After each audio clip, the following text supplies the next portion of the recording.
Alright, what's up you guys? Welcome to another episode of SHARKREALM, as today we're going to go over something very interesting, which is the release date for the new Mortal Kombat Legacy Collection.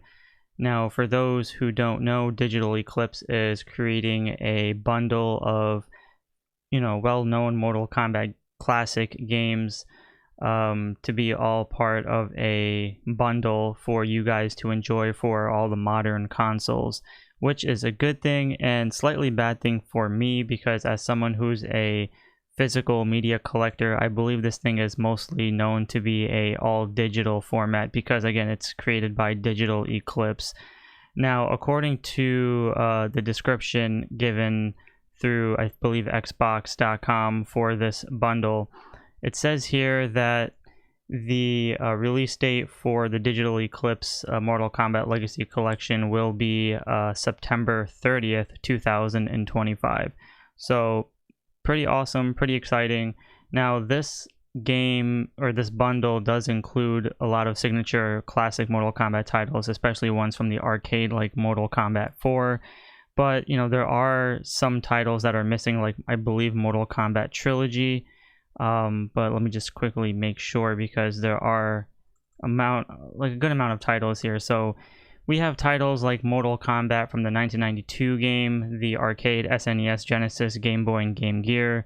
Mortal Kombat 2 from 1993, arcade, SNES, Genesis, Game Boy, and 32X. Mortal Kombat 3, 1995, arcade, SNES, and Genesis. So there's no mention of Trilogy, which sucks. But we do have Mortal Kombat Ultimate 3, which is the arcade and SNES, but I guess there's really no Genesis version, which also sucks because I'm a huge Sega Genesis fan, so unless there's not too much of a difference, but that's fine.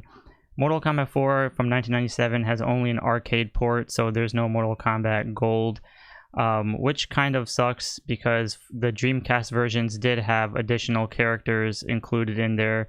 I believe one of them was like Cyrax, so I'm not sure how that's going to work out for the arcade versions, but still cool. Mortal Kombat Advance from 2001, Game Boy Advance. We have Mortal Kombat Deadly Alliance, not the PS2 versions, but we have the Game Boy Advance versions, which is interesting. Then we got Mortal Kombat the Tournament Edition from 2003 from Game Boy Advance, and then we have a bunch of other question marks and stuff. So otherwise, it seems pretty cool that we're getting this bundle, but again, I am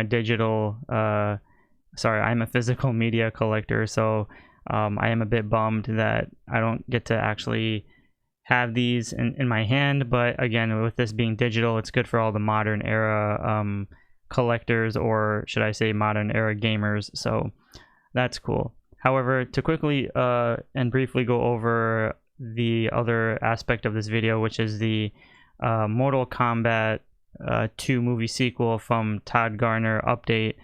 He was featured in an interview with Futureboywho, which I'll hopefully provide a link in the description below, and they basically go over, and I'm basically paraphrasing here, that if Mortal Kombat 2 becomes successful, there's plans to have like spin-offs and like TV shows and other things like that kind of dive deeper into characters from Mortal Kombat 1 and 2 where they didn't really get to shine that much in the movies, and kind of give it like a backstory or origin sake. And that could actually be pretty cool because Mortal Kombat is a pretty huge brand and it has a lot of lore to uncover, so not a lot of things can be said within a 2-hour film. So I'm all for having a TV show spin-offs and all that stuff. So again, if Mortal Kombat 2 does become successful, then we should, or hopefully, see these something along that line in the future. But I don't want to get my hopes up, so therefore I'm going to wait until after the Mortal Kombat 2 movie comes out, and then we'll talk about